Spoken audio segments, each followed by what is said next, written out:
Fire crews in Riverside County continue to battle two wildfires this morning. The Eagle Fire is 25% contained after burning 1,600 acres. The Hawarden Fire has burned about 500 acres. It destroyed at least 3 homes.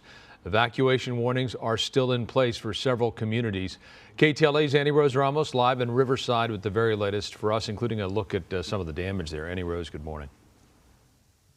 Hey, Frank and Jessica, good morning to you both. We're in one of those neighborhoods that remains evacuated. Fire crews bringing us up to one of the homes that has been completely destroyed. They say they're going to give us an update on the numbers of how many were completely destroyed, how many were damaged, but you're looking at some of that destruction right in front of your eyes. This home getting on fire overnight and fire crews working to try to save it desperately. They have been up, I can tell you, we've spoken to a lot of them, tirelessly working all night long in order to save as many homes as possible. But as you can see, this one falling completely destroyed because of this fire, one of multiple. Now you can see that this was a multi-story home and it's still on fire. Fire crews standing below us to my right in order to watch it and make sure it doesn't get any bigger or spread to anywhere else. Now the fire started in the hill below us, came up here, and what they tell and why it's so important. I'm going to walk over here too so you can see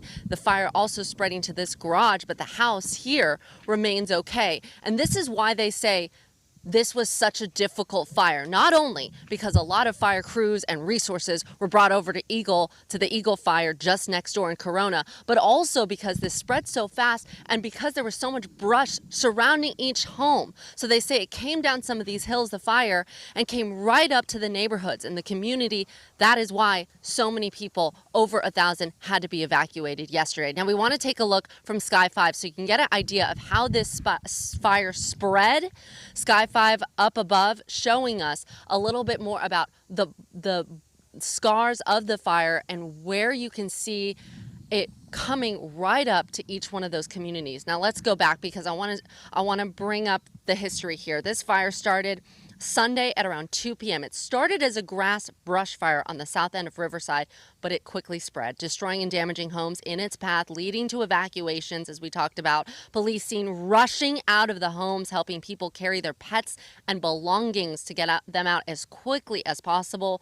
This fire started in an area within the Alessandro Heights neighborhood, and airdrops were conducted as fire crews from as far as Orange County, Hemet, Pechanga, all coming in order to assist Riverside. Fire officials are optimistic, though. I've spoken to them all morning long. They say those hot spots, they are putting them out as quickly as possible. They are containing this fire. They worked through the night in order to do that, but that is why they remain outside and back here live off Sky 5. That is why they remain standing outside of homes like this one, because they want to make sure that this fire does not spread to any of the brush that might be surrounding this area. One of the firefighters saying it's why it's so important to make sure any of the brush that is surrounding homes like this one, who might be on a hillside, because it is hot, it is dry, to make sure that brush is cleared out, because as you walk behind us, and it's going to be tough because there's a lot of debris on the driveway, so bear with us a little bit here. But as you can see behind us, this fire, what it did is overtook this home, fire crews were telling us, and then it went to the brush behind us, went over this hill, and then destroyed 2 homes that you can't see on the other side of it. So they say that is why it's so crucial to make sure that brush is going to be cleared out throughout this hot, windy fire season. They have set up an evacuation center over on the other side of town, and we hope to hear an update from fire crews later on this morning about how many homes were actually destroyed. But they say they hope that they're going to be able to get a lot of these folks back into their homes, the ones that weren't destroyed, in the next coming hours as this morning goes on. But as you can see behind me, this fire really making its mark here and just destroying some of the homes in this beautiful community. All right, we'll send it back to you guys in the studio.